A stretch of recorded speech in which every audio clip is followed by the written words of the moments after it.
Bonjour à toutes et à tous, c'est Paléo News, l'émission qui fait des news avec du vieux.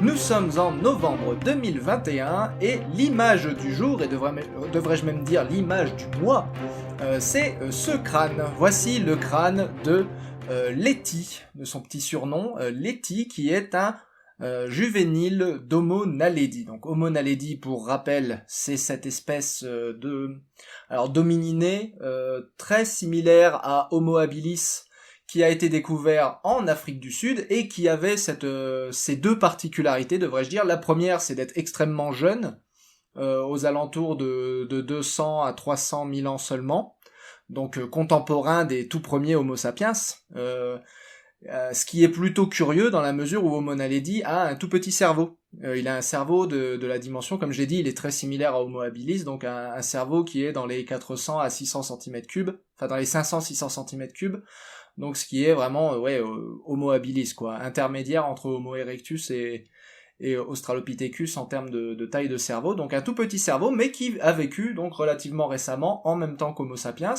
Donc ça c'est la première curiosité. La deuxième curiosité à propos d'Homo naledi, c'est que la première découverte d'Homo naledi a été faite dans une grotte qui s'appelle la grotte Rising Star, étoile montante en français, très poétique. Et dans une chambre de cette grotte qui s'appelle la Dinaledi Chamber, la chambre d'Inaledi, on a trouvé Homo naledi, mais que Homo naledi. Et ça c'est curieux, parce que les seuls assemblages monospécifiques, c'est-à-dire ne contenant qu'une seule espèce d'homininée qu'on connaisse, à l'heure actuelle, ça porte un nom, ça s'appelle un cimetière. Donc, si on en croit nos observations, enfin les observations qui ont été faites par l'équipe de Lee Berger, qui est l'équipe exclusive qui travaille sur Homo naledi, c'est la seule équipe qui travaille sur Homo naledi, l'équipe de Lee Berger, du professeur Lee Berger de l'université du Witwatersrand, qui est donc un de mes collègues. Eh bien, si on en croit cette équipe, les travaux de cette équipe, eh bien, les observations, il n'y a que Homo naledi dans cette grotte. En tout cas, dans la chambre d'Inaledi, et le seul moyen d'expliquer ça, c'est que Homo naledi se débarrassait de ses morts. Alors, se débarrasser de ses grands morts. Alors, deux possibilités maintenant. Soit c'était pour des raisons funéraires, donc il y avait un rite funéraire, un proto-rite funéraire, devrais-je dire, puisqu'on est quand même 200 000 ans avant le premier rite funéraire avéré, le premier rite funéraire avéré, les premiers rites funéraires avérés, ce sont Néandertal et Sapiens, mais on est quand même 150 000, 200 000 ans avant ça, donc on pourrait parler d'un proto-rite funéraire, ou alors la deuxième raison, c'est une raison non funéraire, et là on peut inventer tout ce qu'on veut, ils aimaient pas les morts, voilà, donc ils les balançaient, raison sanitaire, peut-être que ces morts étaient malades de quelque chose, et que les Homo naledi croyaient que fallait mieux se débarrasser des cadavres, on ne sait pas. Mais bref, raison rituelle mais non funéraire, ça pourrait être aussi, raison rituelle non funéraire, on ne sait pas. Donc bref, en tout cas voilà, la première découverte d'Homo naledi c'était ça. Donc hominidé à petit cerveau, mais d'un âge relativement jeune, contemporain de Sapiens, donc plutôt surprenant pour un truc qui ressemble à un Homo habilis, et qui apparemment se débarrassait de ses morts, mais on ne sait pas vraiment pourquoi. Et donc, cette année, on nous annonce, enfin juste là, il y a quelques jours, quand j'enregistre cette vidéo, on nous annonce la découverte de ce petit crâne, donc ce petit crâne très partiel, d'un Homo naledi juvénile. Donc juvénile, limite bébé, là, ils ont estimé, d'après l'anatomie des dents, vous voyez qu'il y a des dents de lait, des très jolies dents de lait qui sont représentées comme si elles étaient à la surface, mais elles n'étaient pas à la surface, évidemment, quand il était vivant, mais là, pour les montrer, on les représente à la surface. Donc des petites dents de lait qui sont ici représentées là, et donc à l'anatomie des dents de lait et à la séquence d'éruption des dents de lait, on peut dire que le truc avait entre 4 et 6 ans quand il est mort. Voilà, donc c'est pas un bébé, mais c'est un juvénile très très jeune, quoi. C'est à peu près le même âge d'ailleurs que l'enfant de Tang, si vous vous rappelez de ce qu'est l'enfant de Tang. D'ailleurs, je pense ne pas me tromper en me disant que le socle en noir, alors ici ce que vous voyez c'est pas le crâne entier, en fait il y a un socle en noir sur lequel ils ont posé les morceaux qui ont été découverts et qui sont représentés en couleur ici. Donc on a des petits bouts là du crâne, enfin du sommet du crâne, de la boîte crânienne, on a le sommet des orbites ici, et puis on a les dents. Quelques dents, en tout cas, pas toutes, mais quelques-unes. Donc, et là, je pense en fait qu'ils ont utilisé comme socle un moulage de l'enfant de Tang.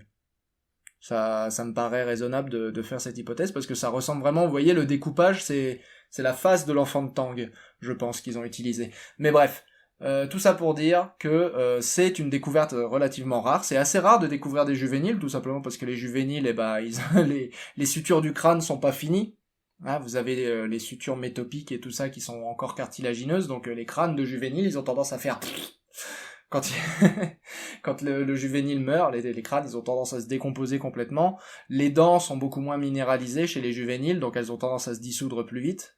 Bref. Donc c'est assez rare de découvrir des juvéniles. Et là, en fait, ce qu'il y a d'exceptionnel avec cette Homo naledi juvénile, et je vais vous montrer la publication maintenant. Donc voici la publication publiée dans le journal Paléoanthropologie, qui est un nouveau journal open access. Donc en plus, Lieberger nous refait le coup de relancer un nouveau journal open access. La dernière fois, il avait fait ça avec eLife. eLife, qui est devenu un journal tout à fait respectable depuis. Mais voilà, c'était pour le lancement de eLife, ils avaient aussi lancé Homo naledi. Bon bah là, ils avaient aussi annoncé Homo naledi. Ils ont pas lancé Homo naledi. Faut pas lancer les fossiles, c'est pas bien. Donc ils ont lancé le journal et annoncé Homo naledi, et là c'est pareil, en fait ils ont lancé le journal Paléoanthropologie, un nouveau journal open access, c'est-à-dire gratuit, vous pouvez y accéder gratuitement, même si vous n'êtes pas abonné. Et donc ils ont annoncé la découverte de ce juvénile pour faire de la publicité au journal en fait. Donc c'est respectable comme démarche. Donc c'est l'équipe de Lieberger qui a publié ça, et donc là où ça devient intéressant en fait, c'est qu'ils ont découvert ce nouveau petit fossile. Vous avez la chambre d'Inaledi, et en fait ils l'ont découvert dans la chambre, ce qu'ils appellent la chambre du chaos. Donc vous voyez, la surface est là. Là vous avez tous les passages hyper compliqués qu'il fallait passer pour arriver à la chambre d'Inaledi. Et là, ce petit crâne, il vient de la chambre du chaos, qui est encore plus loin que la chambre d'Inaledi, encore plus inaccessible. Et ça c'est intéressant parce que du coup ça relance la question, mais vous voyez les dents là, les magnifiques dents. Donc ça relance la question de comment est-ce que ces fossiles sont arrivés là. Bah oui, parce que déjà il y a la question de pourquoi dans la chambre d'Inaledi on a que Homo naledi. Il existe d'autres chambres dans le système Rising Star. Il y a d'autres chambres comme la chambre Lesedi où on retrouve Homo naledi mais avec une faune associée. Donc il y a de la faune avec le Homo naledi dans la chambre Lesedi. C'est ce qu'ils avaient annoncé en 2017. Donc ça c'est pas compliqué à interpréter, je veux dire il suffit d'un trou et les trucs tombent dedans. Mais là dans la chambre d'Inaledi, non seulement il n'y a pas de trou évident pour y accéder, faut passer vraiment par des petits passages très très étroits, etc. Mais en plus de passer par tous ces petits passages étroits, eh ben la chambre Chaos, elle est encore plus loin que la chambre d'Inaledi, encore plus inaccessible, et là, ils y ont découvert donc ce petit crâne. Alors, dans la publication, il y a rien, c'est pas présenté joliment, vous voyez, les dents sont présentées individuellement, etc. Après, il y a toutes les comparaisons, etc. Mais voilà, c'est un truc bizarre. C'est bizarre. Comment ces fossiles finissent là, vous voyez, là c'est le petit bout de l'orbite ici. Comment ces fossiles sont-ils arrivés là? Alors, Lieberger, dans son annonce, a développé le fait que le crâne était tout seul. Il n'y a rien d'autre que le crâne dans cette sur le site de dépôt du petit Letty. Donc le crâne était tout seul. Et pour lui, c'est évidemment, ça c'est l'idée qu'il défend, pour lui c'est évidemment un signe que le crâne a été déposé là une fois qu'il était déjà sous forme de crâne. Donc pour lui, le crâne a été déposé dans la chambre du chaos quand il était déjà, en fait, la chair était déjà partie, quoi. Donc le crâne a été déposé intentionnellement par les Homo naledi à cet endroit, tout au fond de la grotte. Ce qui a plusieurs implications, encore une fois, implication du rite funéraire, parce que vouloir aller tout au fond d'une grotte comme ça, enfin, je veux dire, les choses les plus stupides se font pas au hasard, quoi. Là, c'est vraiment une action extrêmement stupide de vouloir aller au plus profond d'une grotte pour aller déposer un crâne. Donc ces choses stupides ne se font pas par hasard, elles se font avec motivation, et la motivation, la seule motivation qu'on arrive à se représenter nous en tant qu'humains modernes, c'est la religion, la croyance, le rite funéraire. Bref, il n'y a pas de religion à l'époque évidemment, mais je veux dire, enfin, en tout cas, rien que nous qualifierions de religion, mais bref, c'est le rite funéraire, quoi. Le respect aux morts. Donc pour lui, le dépôt de ce crâne tout seul comme ça voudrait dire que le crâne a été déposé intentionnellement, et donc c'était pas juste Homo naledi qui se débarrassait de ses macabées, quoi. C'était vraiment Homo naledi qui déposait ses morts, ses petits morts, qui enterrait ses petits morts de façon ritualisée. J'avoue que je suis un peu perplexe, parce que si à chaque fois que... C'est-à-dire, encore une fois, on est en contexte humain, on est en contexte d'évolution humaine, mais si on trouvait, nous, paléontologues des vertébrés, enfin si à chaque fois qu'on trouvait un crâne tout seul comme ça, on devait se dire qu'il y avait rite funéraire, j'avoue que Dictodon, Dictodon serait vraiment pas mal dans la catégorie rite funéraire. Donc non, enfin bref, je suis perplexe et je suis pas le seul de toute façon, je veux dire. Mais en tout cas, c'est intéressant. Je veux dire, on peut pas négliger que c'est intéressant. Je veux dire, comment ces fossiles sont arrivés jusque là. Par contre, ce qu'il y a d'intéressant, c'est un autre truc qui est d'intéressant justement dans la réponse à cette question, c'est que accompagnant l'annonce de la découverte donc du petit Leti, de ce juvénile d'Homo naledi, il y a aussi un article qui parle donc de la taphonomie. Et dans cet article sur la taphonomie de la grotte Rising Star, il est mentionné l'existence de fossiles de babouins. Il y a des fossiles de babouins dans la grotte Rising Star, et ça c'est intéressant, ça veut dire que toute intention qui aurait pu être mise dans le dépôt des ossements d'Homo naledi, il existe quand même des circonstances qui peuvent amener des ossements d'autres animaux dans cette même grotte. Ces circonstances existent. Après, c'est pas pour... faut pas me faire dire ce que j'ai pas dit, hein. Attention. Faut pas me faire dire ce que j'ai pas dit. J'ai pas dit, ah bah c'est bon, il y a un crâne de babouin, donc ça fout tout en l'air, c'est pas un dépôt intentionnel. Non, j'ai pas dit ça. J'ai dit, il y a du reste de babouin. D'ailleurs, il y a du reste de babouin, mais ils disent the current papio specimen. Donc the current papio specimen, ça veut dire qu'il y a que un spécimen de babouin. Il y a que un spécimen de babouin. Donc il faut pas non plus surévaluer l'importance de ce spécimen. Mais il est bien clair que je ne dis pas que parce qu'il y a un babouin, alors ça veut dire que tous les restes d'Homo naledi sont arrivés au fond de la grotte naturellement. Enfin naturellement, non, de façon non anthropique. Ce que je veux dire, c'est que y a des phénomènes qui peuvent amener naturellement des restes de vertébrés au fond de cette grotte. Voilà. Mais il y a quand même beaucoup plus, je veux dire, rappelez-vous, il y a quand même plus de 15 000 restes d'Homo naledi rien que dans la chambre d'Inaledi. Enfin, 15 000 ossements. Ces 15 000 ossements, ils sont pas tous arrivés là de la même façon que un morceau de babouin. Vous voyez, c'est ça que je veux dire. Donc il faut pas surévaluer non plus l'importance de ce babouin, mais il existe des phénomènes naturels qui peuvent expliquer au moins en partie le dépôt de ces Homo naledi. On verra, le futur nous le dira, mais voilà, il faut faire confiance à l'équipe de Lee Berger. Ils ont quand même été assez consistants dans l'annonce de nouvelles découvertes. Ils ont toujours été très transparents.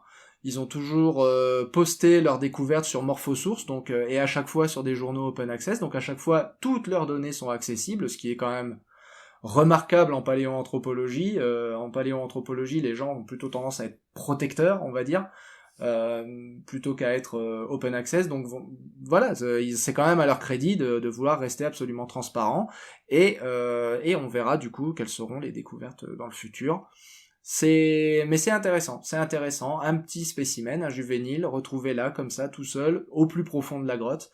Donc ça impliquait, j'ai commencé un truc tout à l'heure, donc ça implique possible rite funéraire. La deuxième chose que ça implique et qui est intéressant, c'est que ça implique utilisation du feu.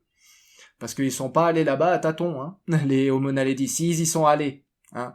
Encore une fois, si on parle pas d'un dépôt d'origine naturelle ou une entrée qu'on n'aurait pas encore repérée ou quoi que ce soit, ça veut dire aussi utilisation du feu. Bon, on attend encore l'annonce de charbon de bois qui aurait été découvert dans la grotte Rising Star. Ça n'a pas encore été annoncé. Mais on verra dans le futur. Ils ont parlé, il y a des bruits de couloir qui parlent de charbon, il y a des bruits de couloir qui parlent d'outils, mais ce ne sont que des bruits de couloir pour l'instant. Voilà, donc ça c'était pour Homo naledi, la grande annonce sur Homo naledi. La deuxième annonce, c'est celle de Homo bodoensis qui a été annoncé dans le journal Evolutionary Anthropology il y a quelques semaines et que vous avez certainement vu passer dans votre fil d'actualité sous la forme une nouvelle espèce d'ancêtre d'humain. La classique, j'ai envie de dire. Le grand classique, une nouvelle espèce d'ancêtre d'humain réécrit l'arbre évolutif, réécrit l'évolution humaine. Toujours pas. Absolument toujours pas. Donc pour ceux qui me suivent sur Facebook et sur Twitter, je me suis un peu énervé. Donc je vais essayer un petit peu de nuancer mon propos ce coup-là, mais ça m'a un peu énervé, cette annonce. Parce que Homo bodoensis, c'est pas du tout une nouvelle découverte, d'une part, et de deux, ça ne réécrit absolument rien. Donc ça m'a vraiment, vraiment énervé. Vous voyez, là déjà, je commence à avoir des tocs, là. Ça me met les nerfs en plot, ce genre d'effet d'annonce. Et oui, donc, Homo bodoensis, donc, qui est, en fait, les auteurs de cet article disent que, on a Homo rhodesiensis, on a Homo, qu'est-ce que c'est l'autre, Heidelbergensis, on a une prolifération d'espèces du genre Homo dans le Pléistocène, qui ont toutes, à un moment ou à un autre, été proposées comme étant des ancêtres d'Homo sapiens.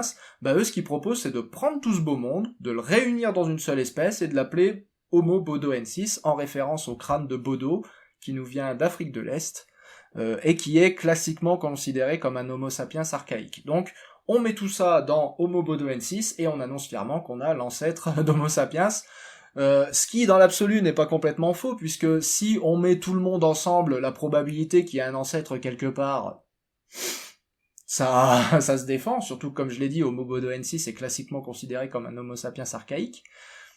Mais comment dire, il y a tellement de problèmes.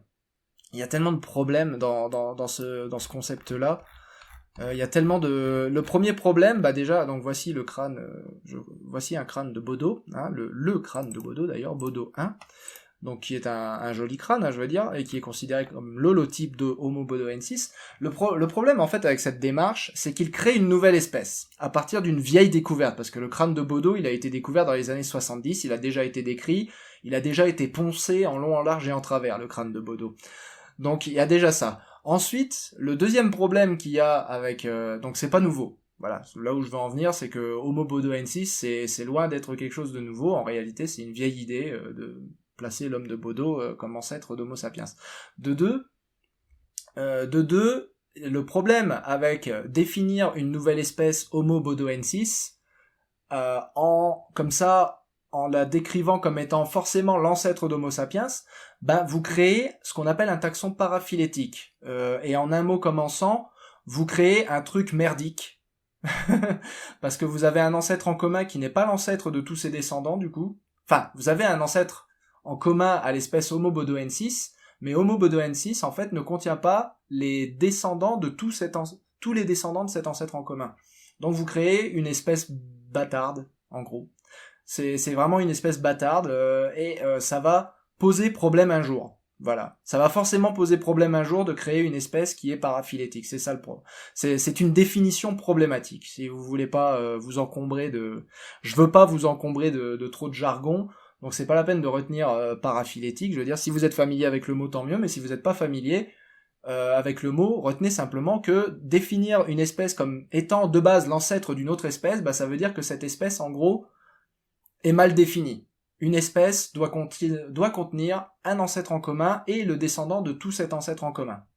Et c'est pas le cas dans Homo bodoensis, puisque par définition, il contient aussi Homo sapiens. Donc c'est un problème, c'est un énorme problème, et ça veut dire qu'un jour, fatalement, quelqu'un reviendra sur la définition d'Homo bodoensis et la pointera du doigt en disant « ça marche pas. ça peut pas marcher. » Donc, pourquoi le faire maintenant? Alors qu'on le sait déjà, ça va poser problème un jour.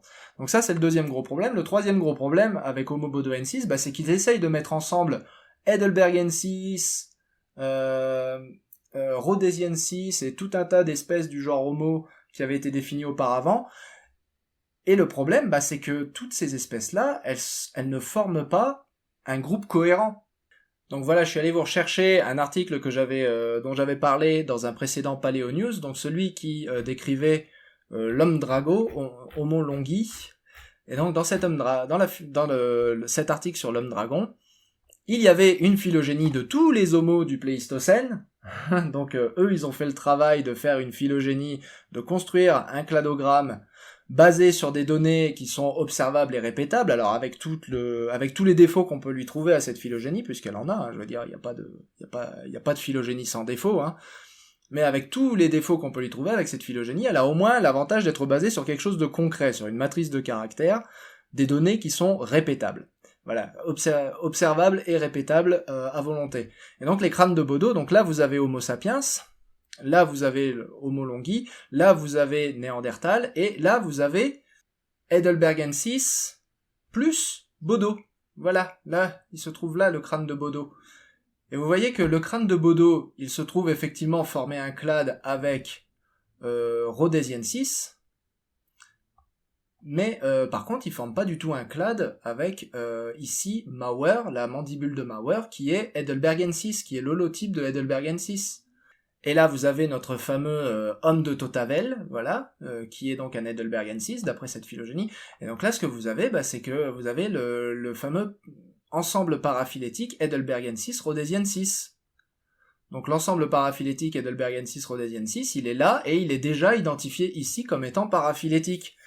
Pourquoi Pourquoi mettre tout ça ensemble et donc former un truc qui va être de toute façon, comme je l'ai dit, problématique un jour. Et surtout, regardez, Homo sapiens est là, et votre Bodoensis, il est là. Donc même en admettant que tout ce beau monde forme un jour un ensemble monophylétique dans une phylogénie du futur, on est encore une bonne distance, vous voyez, de Homo sapiens, hein.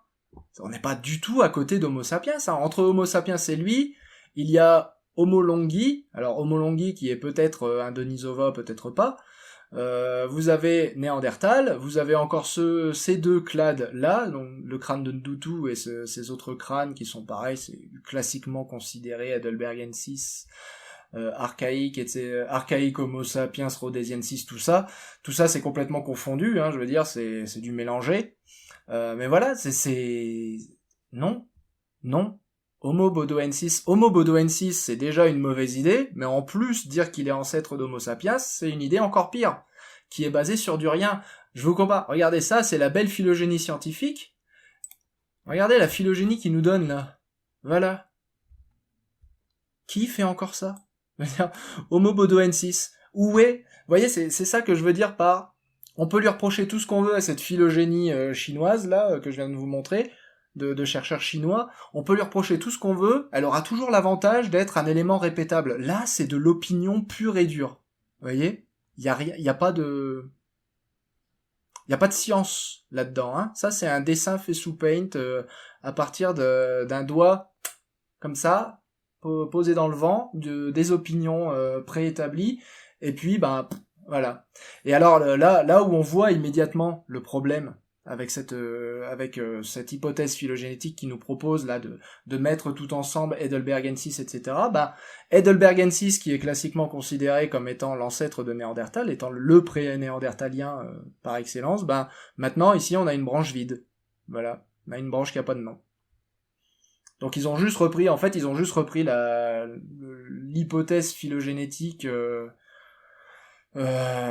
L'opinion, j'ai envie de dire, c'est même pas une hypothèse, ça, c'est rien du tout, ça. C'est qui fait encore ça en 2021? On est en 2021, il y a encore des gens qui dessinent des petits nuages comme ça. Dans des publications scientifiques, je veux dire, pas dans des articles pour la presse ou pour l'éducation des enfants, non, là, on est dans une publication scientifique à comité de lecture, il y a encore des gens qui dessinent des petits nuages comme ça. C'est affolant, et c'est d'autant plus impardonnable que quelques semaines avant sortait ça, quoi. Ça, c'est une hypothèse sur laquelle on peut travailler. Là, il y a de la science.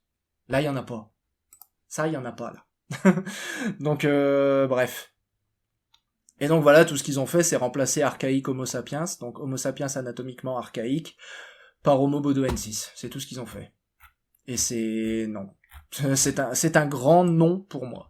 Et je pense et j'espère que ça ne fera pas date. Parce que vraiment, je trouve ça extrêmement problématique non seulement de proposer des taxons qui sont ouvertement paraphylétiques, proposer des descriptions de taxons qui sont ouvertement paraphylétiques, les soutenir par des hypothèses phylogénétiques qui ne sont que des opinions, voilà, qui ne sont basées que sur des opinions. Alors c'est des opinions d'experts, tant mieux, tant pis, mais ça reste des opinions. C'est absolument pas testable, contrairement à ça. Ça c'est des hypothèses. Ça, on peut revenir à la matrice d'origine. Vous voyez, il y a une matrice de caractères derrière ça qui a été analysée de façon statistique. On peut revenir à cette matrice de caractères et changer le codage de la matrice en fonction des observations futures ou des opinions, justement. Et on peut tester la validité de ces opinions grâce à ça, en faisant retourner une analyse avec une façon différente d'observer les caractères. Ça, c'est possible, ça. Ça, par contre, on peut pas travailler dessus. Les petites phylogénies en nuage, là, comme ça, c'est pas possible de travailler dessus. Donc ce sera un grand nom. J'espère que Homo bodoensis sera oublié. Parce que vraiment, c'est pas quelque chose qui devrait exister. De toute façon, d'après le code de nomenclature zoologique, on fait pas des espèces paraphylétiques. Parce que si Homo bodoensis est considéré comme une espèce valide, alors, par définition, tous ses descendants devraient être considérés comme Homo bodoensis, ce qui inclut Homo sapiens. Or, Homo sapiens préexiste à Homo bodoensis, donc Homo bodoensis est en fait Homo sapiens. Voilà. Si vraiment vous voulez jouer, vous voulez foncer à fond dans le jeu de la nomenclature taxonomique, il y a un moyen, tout simple, voilà, Homo sapiens est un binôme qui a existé avant bodoensis, ils ont la même description, Homo bodoensis est Homo sapiens. Fin de l'histoire. Mais de toute façon, il y a plein d'autres problèmes au niveau de nomenclature taxonomique, puisque Homo bodoensis, c'est déjà un retravail de deux espèces qui existent déjà, Heidelbergensis et Rhodesiensis. Donc en fait, en réalité, il faudrait plutôt prendre le plus vieux des deux, à savoir Heidelbergensis. En fait, Homo bodoensis devrait être Heidelbergensis. Voilà. Si on devait vraiment... une autre façon d'aborder le problème, c'est que Heidelbergensis devrait être... Homo bodoensis devrait en fait être Heidelbergensis. Mais Heidelbergensis, après, il y a d'autres hypothèses qui en font l'homme de Néandertal, ce qui n'est pas l'hypothèse défendue là, d'ailleurs, je le rappelle. Ici, il n'y a pas de pré-néandertalien, curieusement. Mais bref. Voyez, c'est plein de problèmes. C'est plein de problèmes et je pourrais passer des jours entiers à vous en faire la liste. Homo bodoensis, c'est un grand nom et je pense et j'espère que ça restera un grand nom et que cette nomenclature ne sera pas acceptée parce que elle pose plus de pas parce que je l'aime pas ou parce que non, c'est parce qu'elle pose plus de problèmes qu'elle n'en résout. D'ailleurs, elle ne résout aucun problème, mais elle pose beaucoup d'autres problèmes. Autre truc qui m'a un peu c'est même pas l'article en lui-même qui m'a fait dresser les poils, c'est plutôt encore une fois la façon dont ça a été vendu dans la presse. Donc autre annonce, on va dire, ça a été l'annonce qu'on a un homme bipède, le premier homme bipède en Europe. Vous voyez, le retour de l'hypothèse européenne. Voilà, la bipédie est née en Europe, a-t-on pu lire, ici et là. Bon, ça vient d'un article paru dans Scientific Report, qui est donc encore une fois, encore et toujours cette fameuse succursale de Nature. Et donc dans Scientific Reports, on nous annonce donc une nouvelle datation des empreintes de crête. Alors les empreintes de crête, ce sont les fameuses empreintes bipèdes datées d'environ 6 millions d'années, 5,7 millions d'années, dont il était question dans un reportage que j'ai débunké. Et ensuite, j'ai redébunké ça, j'ai débunké ça tellement de fois en fait que ça commence à devenir agaçant d'en parler. C'est des genres d'empreintes bipèdes, pas très très jolies d'ailleurs. C'est une petite piste. Et donc effectivement, ça ressemble à comme si un singe avait marché sur deux pattes. Je pense qu'il doit y avoir une photo, ce sera plus parlant que d'essayer de décrire, mais non, même pas, ils ont même pas remis de photo. Donc bref, quelque part en Crète, il y a une piste d'empreinte qui date de 5,7 millions d'années et qui donc semble avoir été faite par des mains avec des pouces opposables. Voilà. Et donc ce nouvel article qui est fait par la même équipe que celle qui avait clamé l'origine européenne des êtres humains, c'est l'équipe de Madeleine Baumeux. Si vous avez vu le reportage ou mon débunkage de ce reportage, vous savez qui c'est. Donc cette même équipe maintenant a redaté les empreintes de Crète, et donc maintenant elles n'ont plus 5,7, elles ont 6 millions d'années. Bon alors entre 6,2 et 6 millions d'années. Voilà, ce qui change pas grand chose à l'histoire. On est bien d'accord. Ça les rend à peu près aussi vieilles que Aurorine, voilà. Et puis c'est tout. Ça les rend à peu près aussi vieilles qu'Aurorine. Aurorine était bipède. Et elles sont toujours plus jeunes que Sahelanthropus. Alors je sais que Sahelanthropus, il y a eu contestation, on en a parlé dans un Paléo News précédent, donc il y a eu contestation sur le fait qu'il ait pu être bipède ou pas. Alors il y a 2 articles qui étaient sortis en même temps, un article qui disait qu'il était bipède et l'autre article qui disait qu'il l'était pas, basé sur le fémur, quoique ça live, basé sur le fémur de Toumaï, bref. J'en ai parlé dans une autre vidéo, donc ça c'est pareil, je vais vous mettre tous les liens dans la description, les débunkages, la vidéo sur Sahelanthropus. Le fait est que Sahelanthropus est un hominidé, pardon, il est de toute façon un hominidé, puisque hominidé ça inclut les gorilles et les chimpanzés.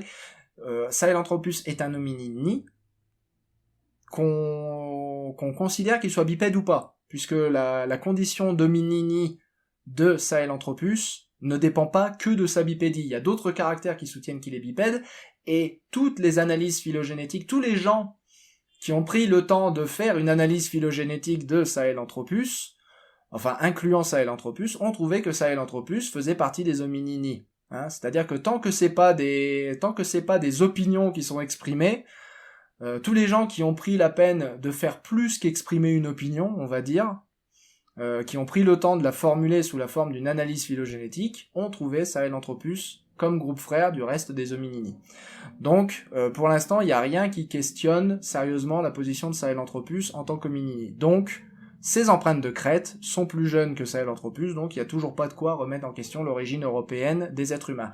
L'origine européenne de la bipédie, après, de toute façon, la bipédie, on sait qu'elle a évolué plusieurs fois au sein des hominoïdes, et là je prends vraiment les hominoïdes, c'est-à-dire les grands singes. On sait que la bipédie a évolué plusieurs fois au sein des hominoïdes.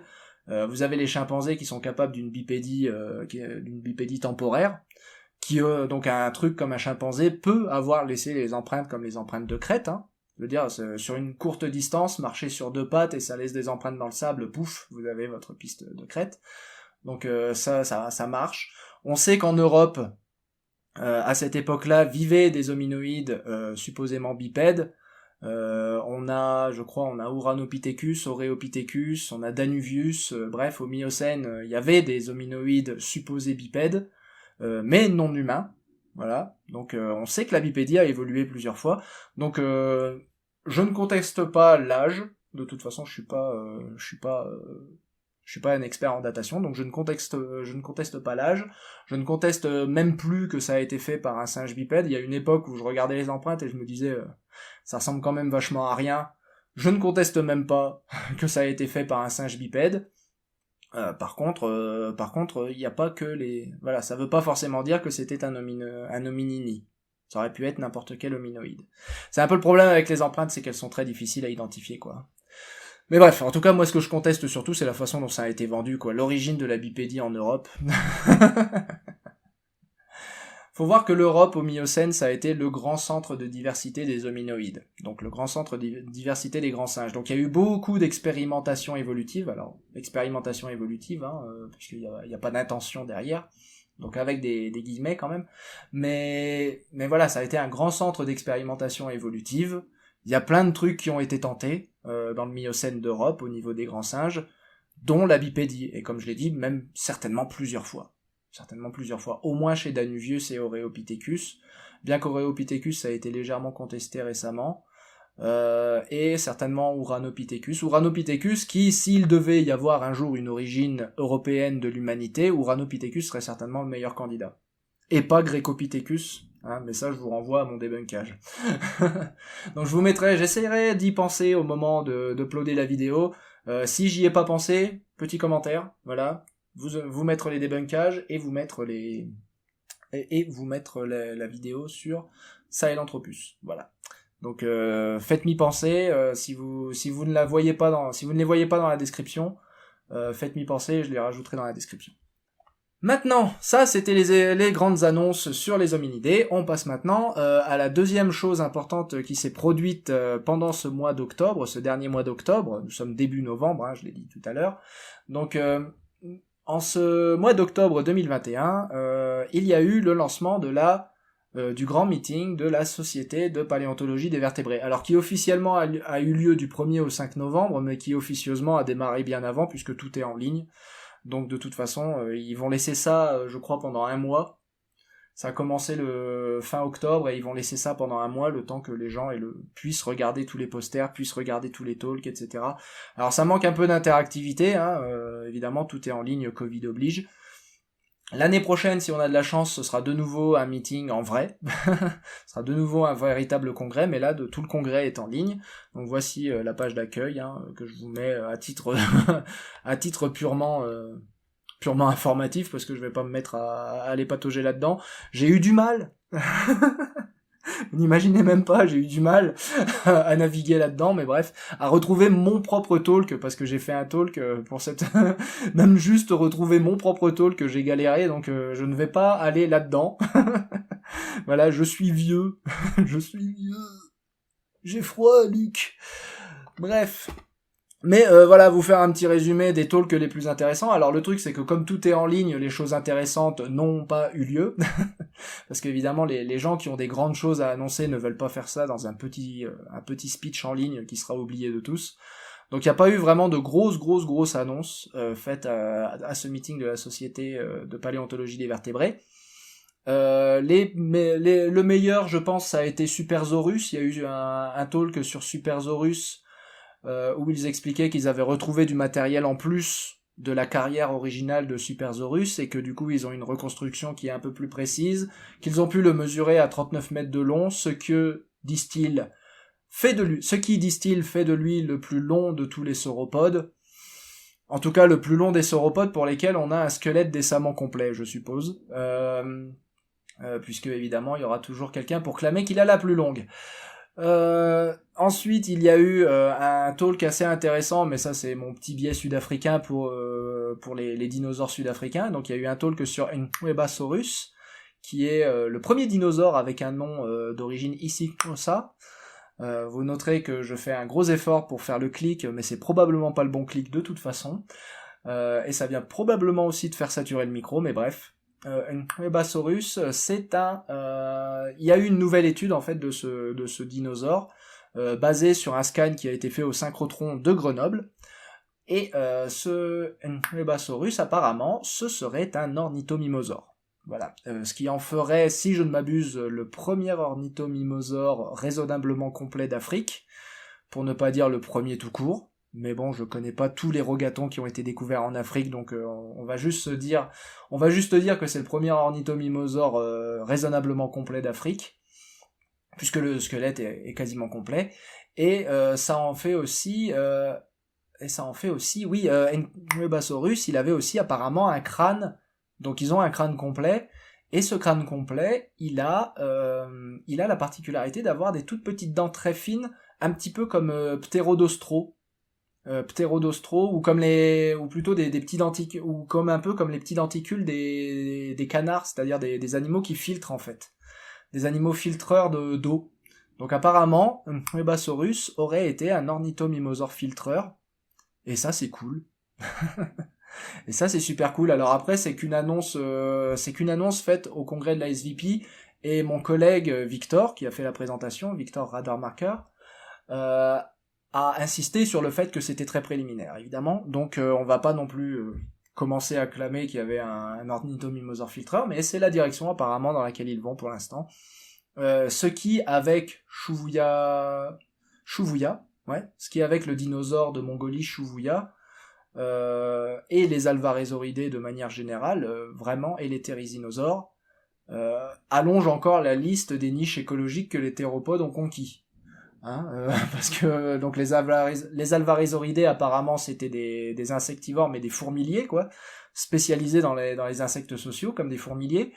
Les thérizinosaures ils sont herbivores comme les oviraptorosaures. J'ai dit quoi, Chouvouya, qui était un insectivore nocturne, apparemment, et donc maintenant on aurait une Cnuebasaurus qui serait donc il a des grands yeux, donc il serait peut-être nocturne aussi, mais qui en plus serait filtreur. Alors là, là on commence à avoir... Et puis on avait Alscaraptor, qui ressemble à un cygne.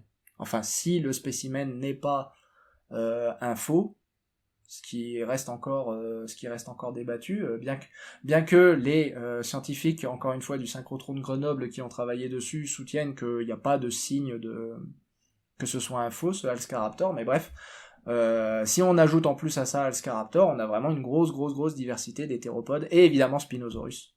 Le Spinosaurus semi-aquatique aussi, comme Alscaraptor. Donc bref, on aurait donc on ajouterait encore un peu plus à la liste des niches écologiques que les théropodes ont conquis, et donc l'article dont je veux parler aujourd'hui, qui est enfin c'est pas un article, c'est un poster qui a été présenté à la Société de paléontologie des vertébrés et qui vraiment, je pense, est le plus important de ce congrès, c'est celui-ci, réalisé par Thomas Carr qui est un grand paléontologue des théropodes, et qui est donc à explorer la question de est-ce que la paléontologie amateur serait pas un peu en train de pourrir est-ce que la paléontologie amateur serait pas un peu en train de pourrir la paléontologie tout court? Et donc il s'est intéressé au cas particulier du T-Rex, qui est une des espèces qui est commercialement la plus intéressante. Donc quand je parle de paléontologie amateur, j'en reviens à ma définition qui était la définition que j'ai utilisée sur la vidéo sur le Grand JD, qui était en gros la paléontologie amateur, c'est tout ce qui n'est pas de la paléontologie professionnelle. Et la paléontologie professionnelle, c'est celle qui est financée par l'État. Voilà, c'est les paléontologues fonctionnaires, quoi. Donc voilà, la paléontologie amateur. Dans la paléontologie amateur, il y a Jackie et Michel qui vont chercher des fossiles le dimanche, entre deux tournages, et donc qui posent pas tellement de problème. Et il y a les paléontologues qui cherchent des fossiles pour la thune, pour les revendre. Dans la paléontologie amateur, il y a ceux-là aussi. Et ceux-là, ils posent problème. Et donc, il y a deux grandes lignes de défense, on va dire, dans la paléontologie amateur. Il y a la première, qui me fait me taper la tête contre les murs, et qui consiste à dire que ils font ce qu'ils font parce que ce sont des passionnés, et à cela je vous dis d'aller vous faire prendre par un T-Rex, Taken by the T-Rex, voilà, parce que non. Donc voilà, les paléontologues amateurs, ils ont le droit de collecter des fossiles et de les revendre parce que c'est leur passion et qu'ils ont le droit d'en vivre. Et j'ai envie de dire, ça sous-entend quand même assez clairement que les paléontologues professionnels ne font pas ça par passion. Et à ça, je n'ai qu'une chose à dire, et c'est un majeur levé bien haut. Non, parce que non, les paléontologues professionnels, ce que j'aime pas dans cette explication, ce que j'aime pas dans cette excuse, c'est qu'elle sous-entend clairement que les professionnels ne sont pas des passionnés. Et je suis en train de vous expliquer ça alors que c'est l'heure de manger. J'enregistre ça, c'est l'heure de manger, on est samedi, et je vais passer mon dimanche à faire le montage. Donc en gros, mon week-end est cramé. Hein, mon repas du midi est cramé, et mon week-end est cramé. Donc vraiment, du fond du cœur, si vous êtes du genre à croire que les paléontologues professionnels ne sont pas des passionnés, j'ai que ça pour vous. Voilà. J'ai que ça pour vous. La deuxième excuse, maintenant, c'est de dire que la paléontologie amateur, certes, va détruire quelques fossiles ou va faire perdre, par la revente de certains spécimens, va faire perdre quelques fossiles, mais quand même, il participe beaucoup plus à la découverte qu'à la perte. Donc c'est-à-dire qu'il y aurait, contrairement à ma philosophie qui est de dire, avec la revente de fossiles, on sait ce qu'on gagne et on sait pas ce qu'on perd, en gros, ça consisterait à dire l'opposé, à savoir que ce qu'on gagne vaut largement ce qu'on perd. C'est-à-dire que quand il y a des beaux spécimens, les paléontologues amateurs les proposent au muséum, et puis, ce qui est vendu, en fait, c'est le menu fretin, quoi. C'est-à-dire les trilobites ramassés par milliers et pas cher, quoi. Voilà.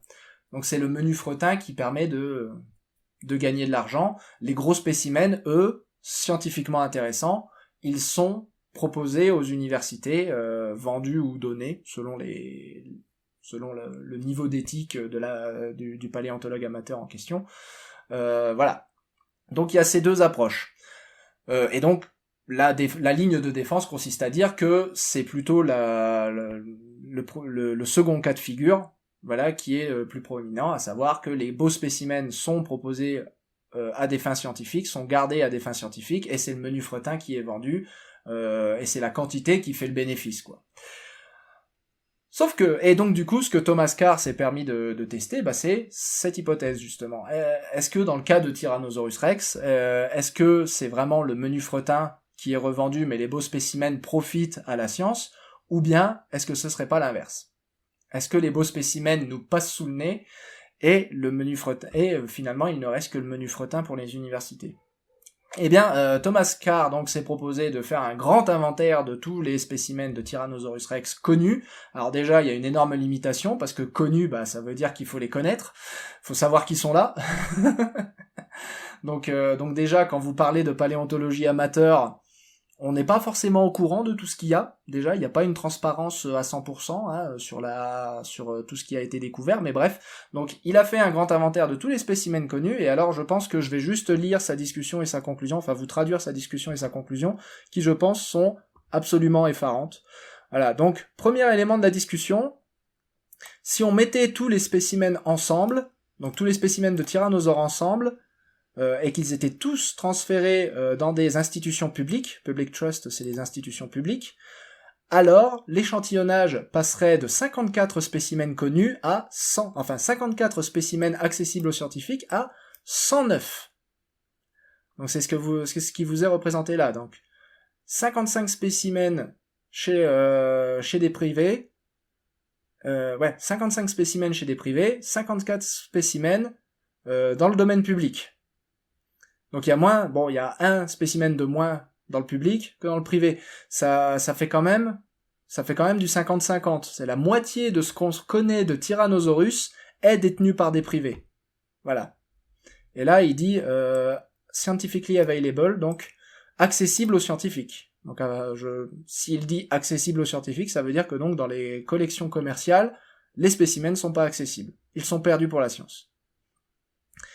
Les collections publiques ne bénéficient pas du commerce de Tyrannosaurus Rex, car la plupart sont dans des collections privées, donc dans des collections privées, ou dans des stock rooms, c'est-à-dire qu'ils sont en stock dans des gros instituts. Alors aux États-Unis, ils ont ça, des gros instituts comme le Black Hills Institute, qui ont des énormes hangars remplis de dinosaures, et qui attendent d'être vendus. Et les scientifiques n'ont pas le droit de les voir, ou n'ont pas le droit... Du moins, ils ont le droit de les voir, parce que souvent, ils requièrent l'expertise de scientifiques pour mieux les vendre. Donc, ils n'ont pas le droit de les voir. Ils ont le droit de les voir, mais ils n'ont pas le droit de les étudier. Parce qu'évidemment, c'est pas dans une institution publique, donc on n'a pas le droit de les étudier si c'est pas dans une institution publique. La valeur, les collections commerciales ne font que s'accroître dans les collections privées. Donc, les collections privées s'agrandissent au détriment des collections publiques. C'est-à-dire que aujourd'hui on est sur un 50-50. Cette proportion, a priori, a tendance à augmenter en faveur des collections privées. Ce qui veut dire que dans le futur, on doit s'attendre à ce que la plupart des tyrannosaures connus soient dans des mains de collections privées. Enfin, soit dans des mains privées et non accessibles à la science. Donc dans le futur, il y aura probablement de plus en plus de T-Rex, de beaux spécimens de T-Rex, dans des mains de collectionneurs privés. Conclusion numéro 4, observation numéro 4, pardon, on n'est pas encore aux conclusions, les institutions publiques ne peuvent pas, toujours, alors il dit toujours, mais ne peuvent plus, je veux dire, quand vous voyez les prix en millions de dollars des derniers T-Rex, on peut plus, je veux dire, hein, à l'époque de Sioux, on pouvait encore, aujourd'hui, là, à l'époque de Sioux et avant, on pouvait, mais alors là, aujourd'hui, avec des 35, des 32 millions de dollars et des machins, on peut plus. Ça a été d'ailleurs démontré encore une fois, ça a été d'ailleurs illustré, encore une fois, avec le Triceratops qui a été vendu il y a pas longtemps aux enchères, là, des sommes colossales, je me rappelle même plus la somme, tellement de toute façon il y a trop de zéros pour être concevable par un esprit humain sain d'esprit, quoi. Je veux dire, les institutions publiques ne peuvent plus suivre. C'est-à-dire que même si un collectionneur même si une institution privée trouve un fossile dans l'intention de le vendre à un institut public, C'est-à-dire trouve un fossile important et se dit bah celui-là je vais le vendre au public, au domaine public parce que c'est un spécimen scientifiquement important, le marché a de toute façon atteint des sommes beaucoup trop colossales pour que aucune institution publique ne puisse se l'offrir. De toute façon. Même si le collecteur, pardon, à chaque fois c'est collecteur en fait que j'essaie de dire au lieu de collectionneur, mais collecteur c'est pas un mot français. Même si le paléontologue amateur, voilà, c'est ça qu'il faut que je dise, même si le paléontologue amateur veut vendre son spécimen à une institution publique, eh bien le prix du marché le rend de toute façon inaccessible à une institution publique. Il y a de moins en moins d'argent dans la recherche, et les fossiles sont de plus en plus chers. Observation numéro 5. L'exploitation commerciale des T-Rex se concentre surtout sur les plus grands dépôts de la Hell Creek Formation, enfin les meilleurs affleurements de la Hell Creek Formation, de la formation Hell Creek. Ce qui veut dire que eh bien, l'exploitation commerciale se concentre surtout là où c'est facile, ne laissant aux paléontologues professionnels que les endroits à chier pour aller chercher des fossiles. Et c'est même plus vicieux que ça. C'est même un poil plus vicieux que ça, je pense qu'il va pas aussi suffisamment loin là. C'est que non seulement donc l'exploitation commerciale se concentre sur les endroits où les fossiles sont faciles d'accès, laissant les endroits à chier pour les paléontologues professionnels, mais en plus, il faut voir qu'il faut avoir l'autorisation du fermier, parce que évidemment c'est un système qui est assez proche du système sud-africain en Amérique du Nord, ou c'est peut-être l'inverse. C'est qu'en fait la plupart des terrains appartiennent à des grandes fermes, et les fermiers, les propriétaires terriens, doivent donner leur autorisation évidemment pour que les gens puissent déterrer des fossiles. Alors la plupart du temps on s'arrange à l'amiable, hein, je veux dire bonjour, je peux venir collecter des fossiles, bah oui vas-y, fais-toi plaisir. Voilà. Quand il s'agit d'un tyrannosaure complet, le fermier il est pas dupe. Il sait qu'il y a de la moula à la clé, de la bonne moula. Il va pas vous laisser rentrer gratos, le mec. Non, non, non. Ça se voit bien si vous avez regardé Dino Hunter, une série Discovery Channel que je ne recommande absolument pas. Hein, je veux dire, ne regardez pas ça, ce n'est pas ça la paléontologie. Mais si vous avez regardé la série Dino Hunter, l'aspect financier pécunier de la paléontologie amateur y est représenté de façon un peu trop jolie, mais il y est bien représenté. Je veux dire, c'est représenté du genre ah oui mais on fait de l'argent pour préserver notre art de vivre, tu sais c'est les cow-boys qui t'expliquent qu'ils préservent leur art de vivre en chevauchant des quads, hein, au grand galop. Bref. Donc mais ne regardez pas Dino Hunter, mais si vous l'avez vu Dino Hunter ou Dinosaur Hunter, vous savez de quoi je parle. Voilà, et du coup c'est ce qui s'est passé avec Sioux par exemple. Avec Sioux, quand ils ont déterré Sioux, ils ont payé le fermier un truc comme, alors je sais plus si c'était 5 000 ou 15 000 $, mais enfin quand vous savez que Sioux a été vendu quand vous regardez là le chiffre, Sioux a été vendu pour quasiment 15 millions de $, le fermier il s'est un peu senti flousé quoi, hein, je veux dire on est bien d'accord qu'il manquait quelques zéros à son chèque. Ce qui me semble naturel. Donc évidemment, il y a eu tout un imbroglio juridique autour de ça, entre autres imbroglio juridique d'ailleurs. Mais bref, le fermier, évidemment, il a dit non mais attends, 15 000 $, alors que le spécimen en vaut 15 millions, dis donc, ça va le profit là, ça va. Donc évidemment, si tu dis bonjour monsieur le fermier, je voudrais accéder à votre ferme parce qu'on y a trouvé un fossile, bah le mec il va te demander quel fossile? Tyrannosaurus Rex? Un quoi? Un Tyrannosaurus Rex? Bon bah à partir du moment où il a entendu T-Rex, le mec il va te demander un chèque avec plein de zéros. Et le problème c'est que ce chèque avec plein de zéros, qui c'est qui l'a? Bah c'est pas les universités, c'est pas les musées. Les musées peuvent pas avancer des millions de $, même des milliers, hein, je veux dire. J'imagine moi, un jour si on trouve un squelette de gorgonopsien dans le Karoo et que le fermier nous demande de payer 5 000 $ US, eh ben ton fossile tu vas le garder parce que avec la quantité de choses que je peux faire à l'université avec 5 000 $ US, 5 000 $ US ici c'est un étudiant en honors. Non, un étudiant en honors, ouais si c'est ça. $5 000 US, ouais, je peux payer un étudiant en Honors pendant 1 an. Avec ça. Je vais pas déterrer un gorgonopsien avec ça. C'est hors de question, je veux dire. Donc, bref. Et ça, c'est dans la mesure où c'est pas $15 000 US, hein, parce que $15 000 US, là, c'est festival du slip, hein. Là, j'ai 2 étudiants en thèse et tout ça, hein, avec $5 000 US, $15 000 US. Mais bref. Tout ça pour dire que le système public ne peut pas se permettre de balancer autant d'argent dans l'hypothèse qu'un beau spécimen soit dans le sol d'une ferme. Alors que le commerce, les instituts privés, elles peuvent se le permettre. Voilà. Et ça, c'est une réalité qui, je trouve, n'est pas assez mise en avant au niveau de ce point numéro 5. Point numéro 6. Ah oui, les juvéniles. Les juvéniles, on passerait de 13 spécimens juvéniles à 23 si les collections privées étaient ajoutées aux collections publiques. Hein, je rappelle l'énorme débat sur Nanotyrannus. L'énorme débat, on ne sait pas... Enfin, maintenant on a une assez bonne idée de que Nanotyrannus était juste un juvénile de T-Rex, mais la raison pour laquelle le débat sur Nanotyrannus est-il un juvénile de T-Rex ou pas existe. La raison de l'existence de ce débat, c'est parce qu'on n'a pas assez de spécimens de Tyrannosaurus juvéniles. Il y en a près de la moitié,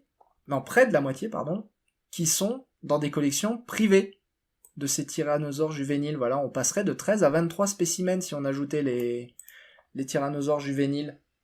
Et ça, c'est quand les Tyrannosaurus rex d'ailleurs juvéniles, hein. Pas tous les autres espèces, parce que là en plus on s'intéresse qu'à une espèce. On s'intéresse que à Tyrannosaurus rex, donc c'est ahurissant. Je trouve ça ahurissant de... C'est fou. Donc la conclusion.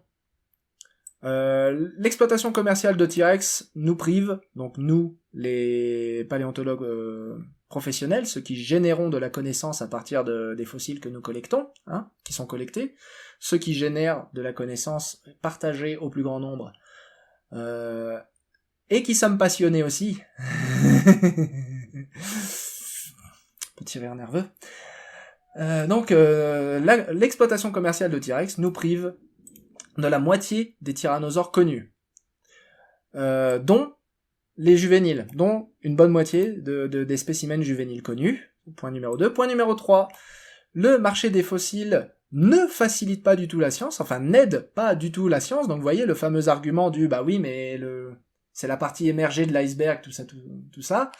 Bah voilà, ça tente à se confirmer. Ce qu'on voit circuler, hein, ce sur quoi on arrive à avoir un contrôle, ce qu'on peut arriver à acheter sur le marché, bah en fait c'est juste la partie émergée de l'iceberg.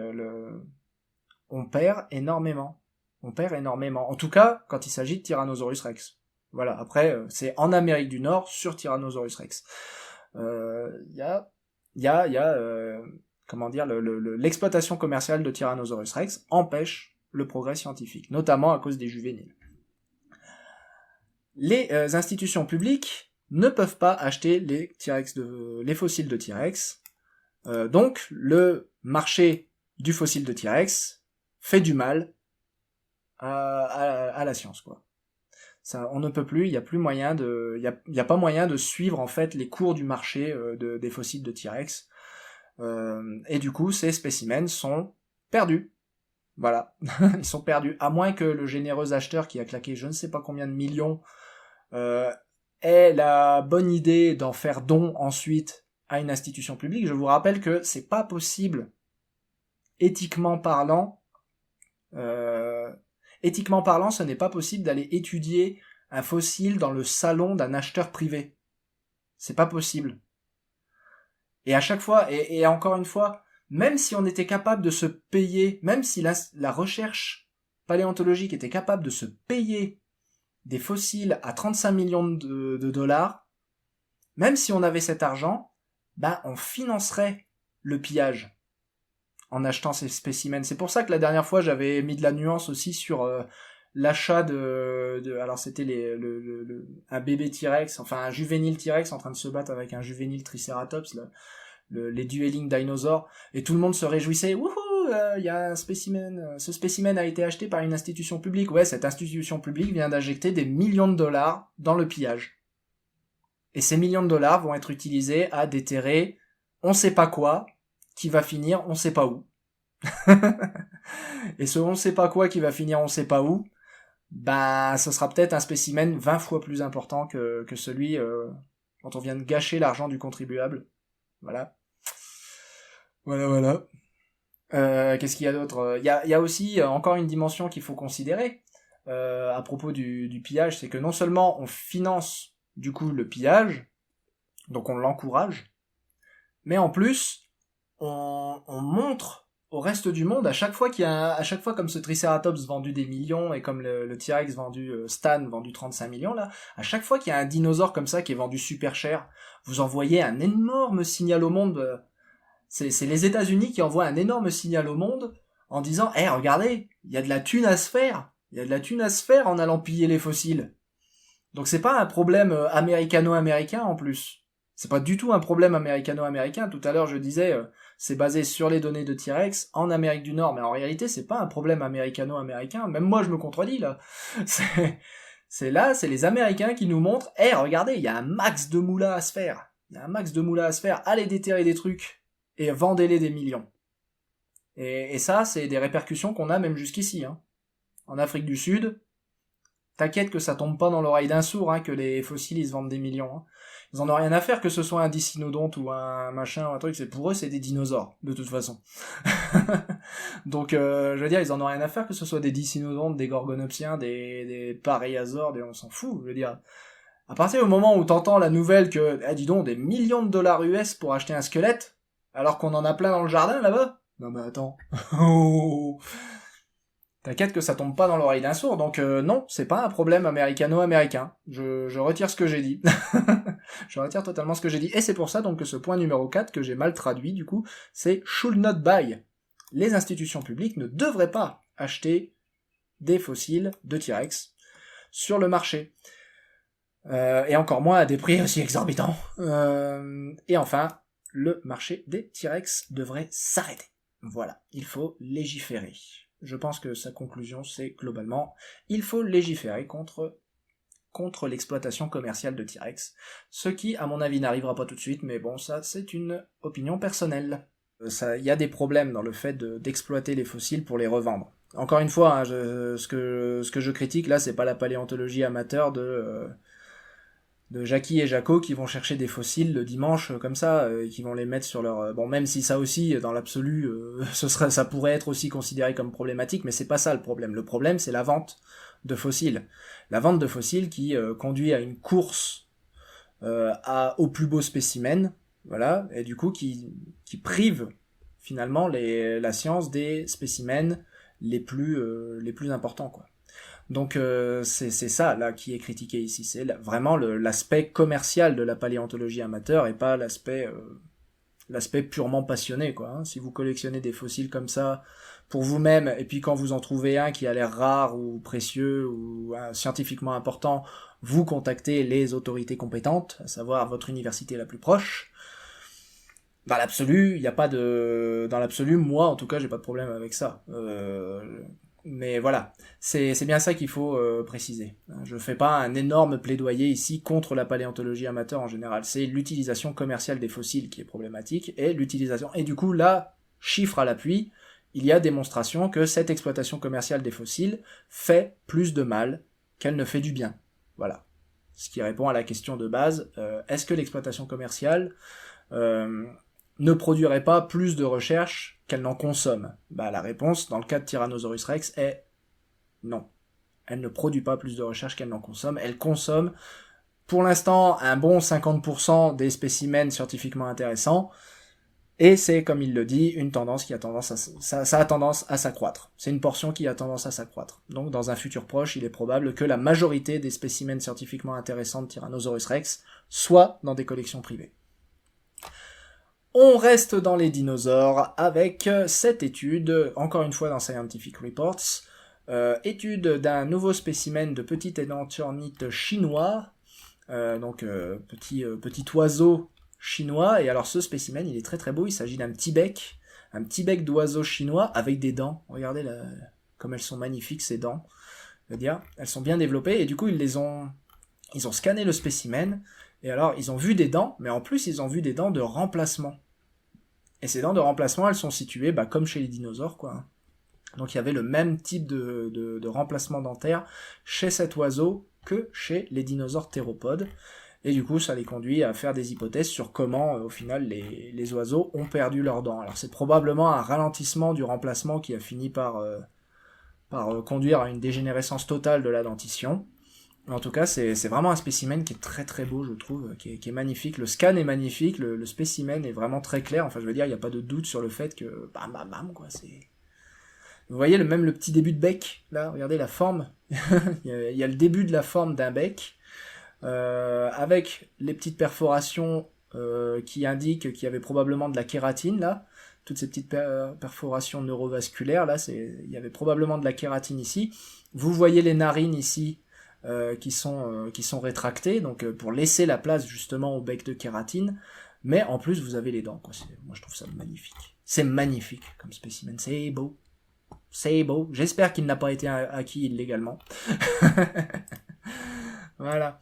On continue toujours avec des dinosaures, mais cette fois on sort des théropodes et on se dirige vers les sauropodes. Le sauropode Musaurus.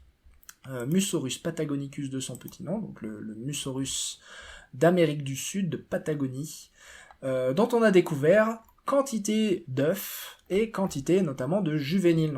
Et en fait, ils font l'hypothèse à partir de cela que ces Musaurus revenaient régulièrement sur leur site de ponte. Alors vous voyez là la coupe stratigraphique et vous voyez toutes les fois ici, tic, tic, en bleu là, où ils sont revenus pondre au même endroit.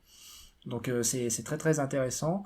Et en plus, donc c'est contrairement au sud de la France, où on a aussi ça dans le sud de la France, en Provence, on a aussi des pontes de dinosaures qui sont sur plusieurs niveaux stratigraphiques qui montrent que les dinosaures revenaient. Mais sauf que là, ce qu'ils ont en plus, c'est les ossements. Donc ils ont les ossements des bébés Musaurus qui ont été observés par scan, et je crois que c'est encore une fois nos chercheurs de Grenoble, oui, Vincent Fernandez, voilà, les chercheurs de Grenoble, qui ont scanné ça au synchrotron, et qui ont reconstitué, vous voyez, le crâne, enfin le squelette d'un de ces embryons à l'intérieur de son œuf, que vous voyez ici, c'est très très beau. Vous voyez, l'embryon, les embryons, ils étaient vraiment très petits comparés aux adultes. L'embryon, il tient dans l'œil de l'adulte, vous voyez. Si vous l'enroulez là comme il devait l'être dans son œuf, l'embryon, il tient dans l'œil de l'adulte. Alors vous imaginez le type de croissance explosive que ces machins devaient avoir. C'est assez impressionnant. Et donc, vous avez à la fois des embryons, mais vous avez aussi des assemblages de juvéniles qui ont été retrouvés tous ensemble. Et ces assemblages de juvéniles, ça veut dire que non seulement ils éclosaient tous ensemble, mais que contrairement aux tortues vous savez, les tortues, elles font exactement ça, elles reviennent pondre au même endroit chaque année, mais après, les parents ne restent pas, ils s'en vont, et quand les tortues éclosent, elles courent vers la mer, enfin, elles courent aussi rapidement qu'une tortue puisse courir, hein, évidemment, mais voilà, elles se dirigent vers la mer et elles se dispersent, quoi, en mode dispersion de l'extrême. C'est ça qui les protège au final, c'est le nombre et la dispersion. Bon là, c'est pas ce que faisait Musaurus, apparemment, ils éclosaient, mais après ils restaient ensemble, et donc vous avez ces assemblages de juvéniles qui ont été retrouvés tous ensemble, sur le même site que les sites de ponte, ce qui veut dire que il y avait une certaine forme de socialité entre ces... Donc non seulement l'éclosion était synchronisée, mais après il y avait socialité entre au moins les juvéniles. Donc ça va de concert avec, du coup, l'idée générale que les sauropodes étaient des dinosaures plutôt grégaires. Enfin, après, tous les sauropodes n'étaient pas forcément grégaires, et là, de toute façon, ce ne sont pas des sauropodes, ce sont des sauropodomorphes non-sauropodes, c'est ce qu'on appelait autrefois les prosauropodes, vous voyez, qui sont bipèdes, ils n'ont pas un cou aussi long que les brachiosaures et les diplodocus, et vous voyez qu'ils sont bipèdes, ils ne sont pas encore quadrupèdes. Donc ce sont des sauropodomorphes encore relativement primitifs de ce point de vue-là. Donc voilà, mais ça veut dire que du coup, l'évolution d'un système social, d'une socialisation, d'un mode de vie grégaire, voilà, c'est ce qu'ils utilisent, gregarius, d'un mode de vie grégaire est apparu très tôt, parce que Musaurus donc, est un prosauropode relativement basal, et il vient du début du Jurassique. Donc on est bien avant l'ère des géants du milieu et de la fin du Jurassique. Donc voilà, ça c'est quand même vachement intéressant. Et ça a donc été publié dans Scientific Report. Ça a été vendu assez honnêtement, je crois, sous la forme que les sauropodomorphes, enfin les prosauropodes étaient sociaux. Ce qui n'est pas la conclusion principale, hein. Je veux dire, la conclusion principale, ça reste quand même qu'il y avait une fidélité au site de ponte. C'est plus ça la conclusion principale, mais la sociabilité. Disons que l'afférence d'un mode de vie grégaire est pas loin derrière. Et ben on continue avec mes mammifères préférés, les éléphants. Les éléphants, alors c'est pas du tout un article de paléontologie, c'est paru dans Science. Et c'est un article qui parle de l'évolution des défenses chez les éléphants d'Afrique en réponse à la pression de sélection imposée par les braconniers. Donc voilà, les braconniers, à force de chasser les éléphants qui ont les plus grosses défenses, eh ben ils imposent une pression de sélection naturelle, pour le coup, hein, c'est une sélection naturelle, c'est pas voulu par les braconniers, donc c'est une sélection naturelle. Ils imposent une pression de sélection, ils éliminent en fait de la population les gènes qui produisent des éléphants à grande défense. Et donc ça c'est un phénomène qui a été observé depuis longtemps, alors c'est pas totalement avéré parce que les éléphants c'est quand même une espèce qui a un temps de génération très très long. Donc déjà les gens sont un peu sceptiques sur est-ce qu'on peut vraiment arriver à faire ça en si peu de temps. Et de deux, c'est pas sûr, est-ce qu'on n'a pas juste éliminé ceux qui avaient les défenses les plus longues et c'est pour ça que maintenant on n'observe que des défenses courtes. Donc là, pour le coup, ils se sont intéressés à la génétique pour aller voir justement s'il y avait une signature génétique dans ces éléphants d'Afrique qui indique qu'il y a eu sélection naturelle. Voilà. Et donc, et ce qu'ils ont trouvé, et qui est très intéressant, c'est qu'en fait, déjà, il y a que les femelles, apparemment, qui... Enfin là, ils se sont même pas intéressés à la réduction de la taille des défenses, ils sont juste intéressés à la perte totale des défenses. Et apparemment, il y a que les femelles qui ont une perte totale des défenses. Et ça, c'est un phénomène intéressant parce que vu que s'il y a que les femelles qui ont une perte totale des défenses, bah ça veut dire que selon eux, et c'est une hypothèse raisonnable en génétique, s'il y a que les femelles qui sont affectées par un phénotype, ça veut dire que le même phénotype chez les mâles est en fait létal. Ça veut dire que la mutation qui déclenche ce phénotype chez les femelles ne peut pas déclencher ce phénotype chez les mâles parce que ça les tue, en fait. Et du coup, s'il y a une différence génétique entre mâles et femelles qui se reflète à ce point-là, ça veut dire que le gène est localisé sur les chromosomes sexuels. Et du coup, qu'est-ce qu'ils ont fait ? Pour localiser le ou les gènes qui sont responsables de la perte des défenses chez les femelles, ils ont regardé du coup sur les chromosomes sexuels et ils ont cherché les gènes qui spécifiquement ont des mutations alléliques qui sont létales chez les mâles. C'est brillant. Moi, je trouve ça brillant. je suis sûr que je fais pas assez justice à la façon dont c'est... à quel point c'est brillant, quoi. C'est brillant, c'est-à-dire qu'ils ont observé un phénotype chez les éléphants. Voilà. Ils observent un phénotype chez les éléphants. Les femelles n'ont pas de défense. Les mâles ont toujours des défenses. Donc la mutation est localisée sur les chromosomes sexuels, parce que c'est une différence qui est sexuelle, et cette mutation doit être létale pour les mâles, parce qu'on ne l'observe jamais chez les mâles. Et du coup, on va chercher les gènes sur le chromosome X, pas sur le chromosome Y, du coup on s'en fout, donc il y a vraiment plus qu'un chromosome que tu regardes. En réalité, ce qui se passe, c'est que la mutation est létale, donc il y a deux allèles, une allèle qui est létale, il y a au moins deux allèles, une allèle qui est létale et au moins une autre qui ne l'est pas. Et comme les femelles ont deux chromosomes X, il y a au moins une allèle qui va compenser l'autre. Sinon, si la femelle a les deux allèles qui sont létales, elle est morte, je veux dire. Mais comme elle a deux chromosomes X, elle a 2 fois plus de chances de survivre qu'un mâle. Le mâle, lui, il a que un seul chromosome X, l'autre c'est Y. Et le problème, c'est que s'il a la mauvaise copie du gène, il est mort. Voilà, c'est tout.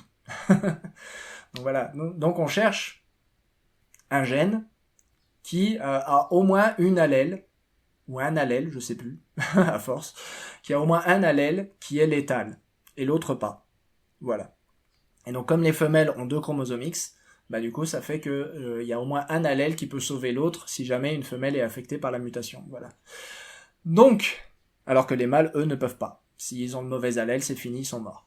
Voilà, donc ils ont cherché ça, et donc ils ont comparé au génome humain en fait, ils ont juste, parce que les mammifères, ils ont tous plus ou moins les mêmes gènes, donc ils ont comparé au génome des autres mammifères qu'ils connaissent, génome humain inclus, Du coup, ils ont repéré une série de mutations comme ça qui correspondent à ce génotype, à ce phénotype. Et donc à la fin, ils arrivent quand même à restreindre à quelques mutations, donc les mutations qui sont listées ici, voilà. Amélix, etc., etc. Donc je crois qu'il n'y a que 2 gènes à la fin. Ils arrivent quand même à isoler 2 gènes, voilà, Amélix et MEP1A. MEP1A. Moi je trouve ça merveilleux d'arriver à faire comme ça, juste avec de la puissance statistique, de la logique génétique et des banques de données en ligne. Bam! T'arrives à isoler 2 gènes comme ça, pim, c'est de leur faute à eux si les éléphants ont plus de défense. Et donc il y a bien eu mutation, et donc il y a bien eu sélection. Bim. Voilà, parce que c'était ça la question de base, hein. Est-ce qu'il y a sélection ou pas? Bah on a retrouvé les 2 gènes, donc il y a bien eu mutation, donc il y a bien eu sélection.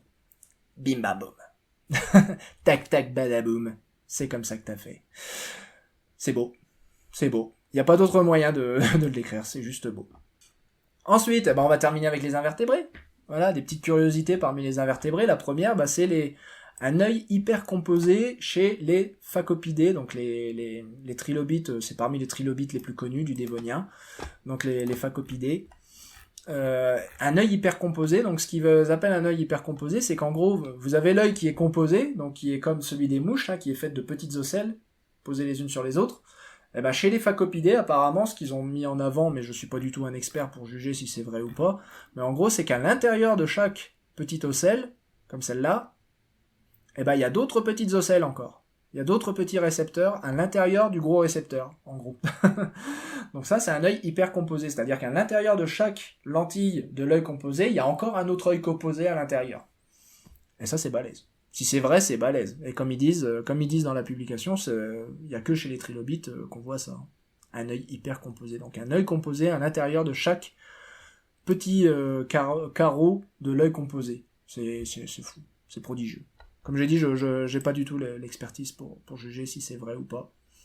Mais si c'est vrai, c'est prodigieux. Et donc ça montre encore une fois que vie ancienne n'est pas primitive. Parce que comme ils le disent, un œil hypercomposé, c'est unique dans tout le règne animal. Il n'y a aucune espèce moderne qui a ça, et il n'y a jamais eu aucune espèce fossile autre que les phacopidés apparemment qui l'ont eu. Donc c'est quand même assez balèze. Donc, ancien n'est pas forcément primitif. C'est la leçon à retenir. Et puis on termine par les tardigrades. Parce que ça, tout le monde l'a partagé, ce truc-là. Waouh, un fossile de tardigrade du Miocène, waouh, c'est trop bien, les tardigrades. Mais vous savez au moins ce qu'il raconte cet article? Personne est capable de me dire ce qu'il raconte cet article, parce que cet article, en fait, il raconte pas grand-chose. C'est marrant même d'ailleurs qu'il soit publié dans Proceedings of the Royal Society, parce que Proceedings of the Royal Society, c'est quand même pas un journal pour pécores, c'est du gros journal. C'est pas un journal spécialisé paléontologie, rien que ça.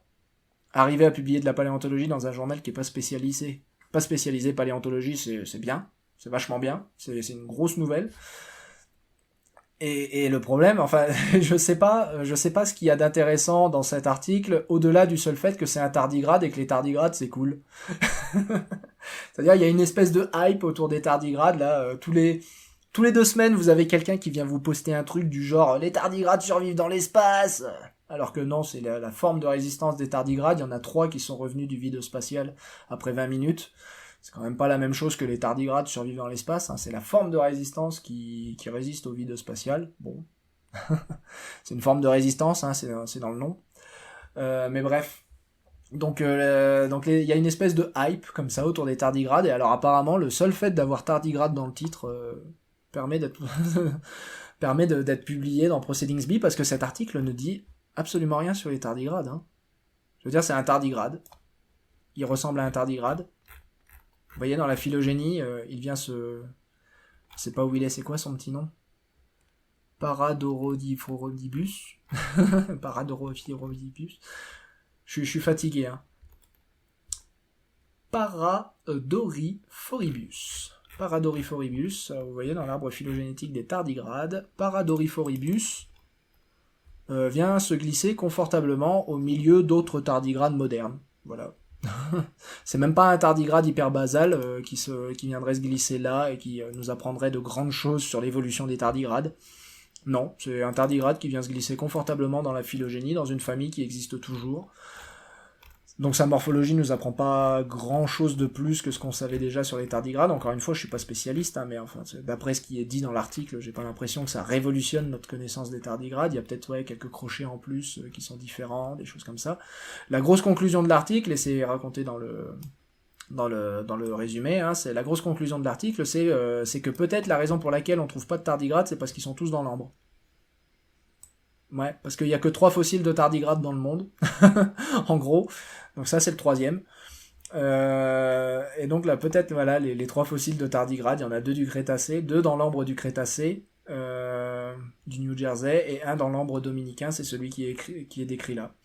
Voilà, il y a 3 tardigrades fossiles. Alors c'est peut-être juste la rareté des tardigrades qui fait que ça a été publié dans un gros journal, je sais pas. J'en ai aucune idée, mais en tout cas, ce qu'il y a de sûr, c'est que j'ai pas l'impression que ça révolutionne notre connaissance des tardigrades. Donc c'est juste une curiosité, voilà. Ça, je trouve ça curieux que les gens soient si intéressés par les tardigrades, mais au final, je pense que tu demandes à tous les gens qui ont partagé la nouvelle, waouh, un tardigrade fossile du Miocène, mais pourquoi c'est intéressant? Parce que c'est un tardigrade? Oui, mais pourquoi c'est intéressant, les tardigrades? Bah parce qu'il survivent dans l'espace, oui, mais là, il est mort dans l'ambre. Il est pas survivant dans l'espace, celui-là. Il est mort dans l'ambre. Alors pourquoi celui-là, il est intéressant? Bah parce que tardigrade, t'iras voir sur Wikipédia. Allez voir dans Wikipédia pourquoi les tardigrades, c'est intéressant. Voilà. C'est juste une curiosité, moi je trouve ça marrant. Je trouve ça marrant. Demandez aux gens, mais pourquoi c'est intéressant? Alors après, c'est probablement intéressant pour un expert des tardigrades, mais du coup, pourquoi c'est publié dans une si grosse revue si c'est intéressant pour un expert? S'il faut être un expert des tardigrades pour savoir pourquoi c'est intéressant, pourquoi c'est dans Proceedings of the Royal Society?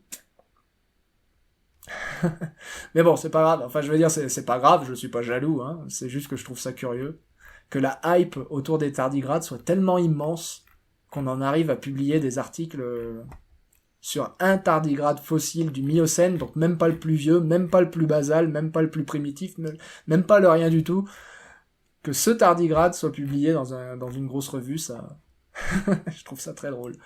Bref, voilà, c'était Paléo News, je vous remercie de l'avoir suivi, abonnez-vous pour ne rien manquer d'ancien, et je vous dis à très bientôt.